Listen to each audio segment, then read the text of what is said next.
No wonder this guy is so happy. It's Bristol, baby. Sprint Cup Round 5. Critical for those ballyhooed independents chasing precious owners' points. In the thick of that fight, surprise, it's the sports car guys.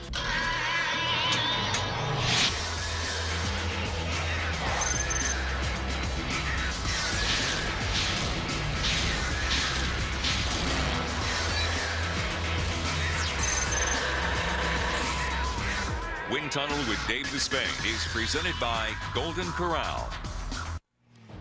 Welcome back. Sports car fans recognize the Racers Group, a powerhouse boasting championships and victories, including a class win at the 24 Hours of Le Mans, 3 Rolex 24 at Daytona victories, 1 overall, and a 1-2 class sweep this year. Now the team owner, Kevin Buckler, tackling a new challenge, NASCAR. And strange as that may seem, the Racers Group has adapted nicely. 07, Andy Lally in a couple of nationwide road races. Last year, Buckler bought Darrell Waltrip's truck team and made it to victory lane. Donnie Leah at Mansfield, Ohio, outbatted one of TRG's 10 top 10 finishes. While the truck team is back in 09, leading that pack, rookie J.R. Fitzpatrick. With the big news, the 11th hour edition of a Sprint Cup program, the Blue 71 Mike Wallace narrowly missed qualifying the TRG car for the Daytona 500. Since then, David Gilliland has made 4 straight races and holds down the last of those all-important top 35 spots in the owner's points. And so I guess we start with congratulations for Kevin Buckler. That's a big deal. Quite an accomplishment. Welcome to the show.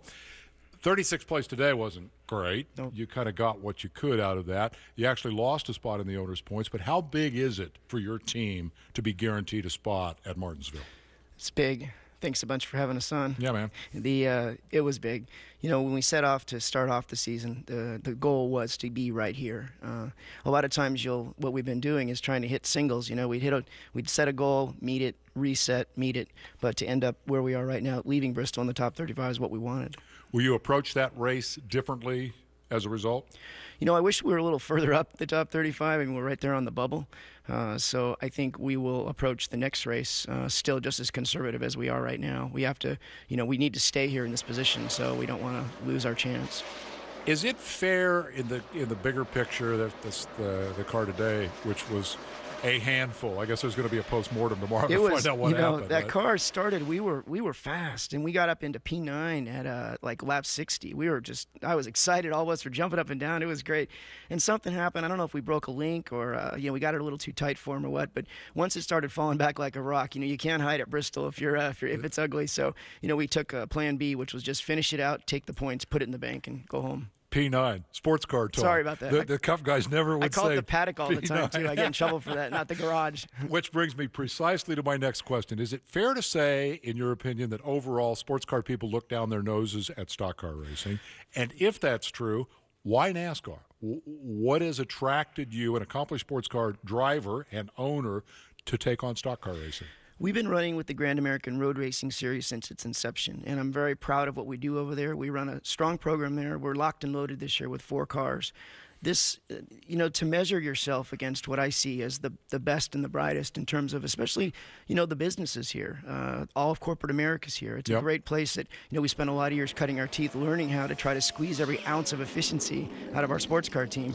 And so a couple of years ago, I got a group of my friends and partners together. We said, let's take a shot at this.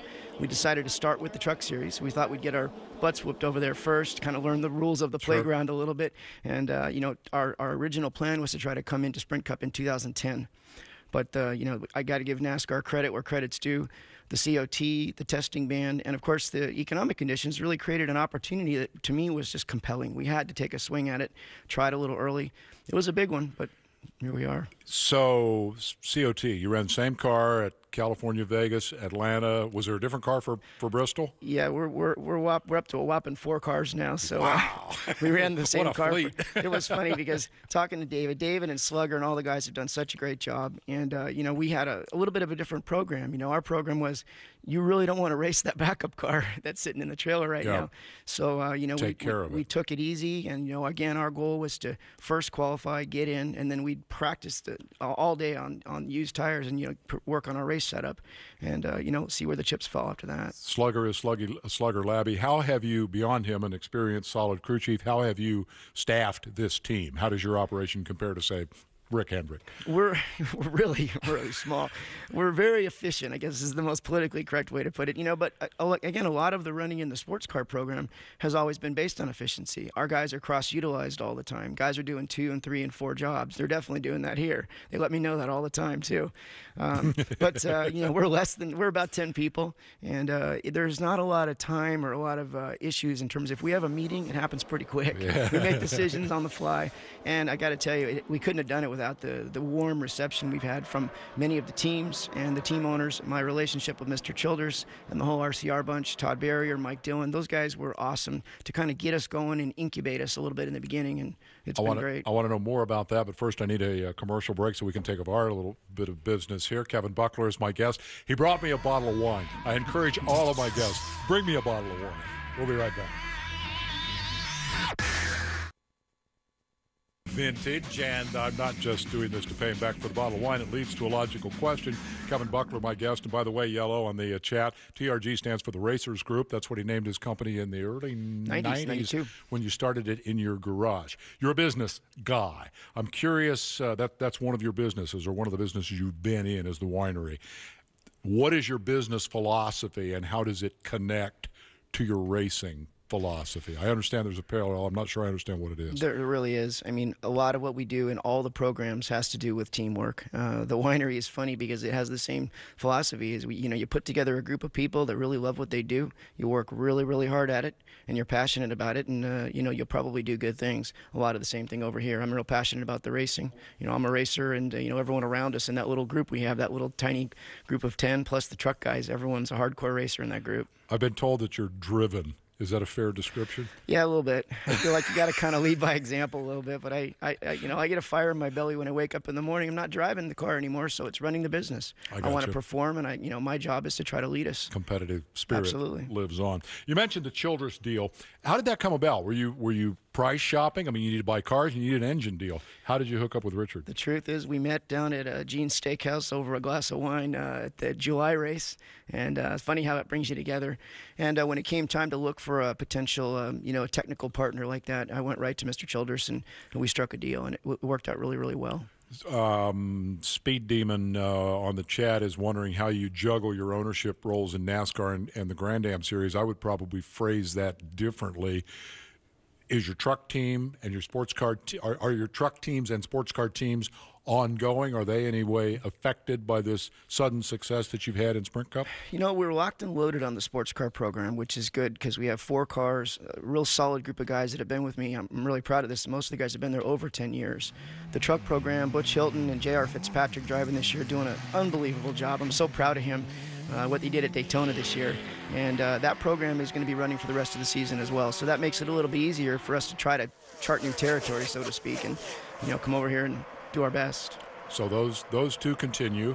What now, having started it a year early, effectively, is the business plan or the time frame, goals and objectives, if you will, for the Cup team?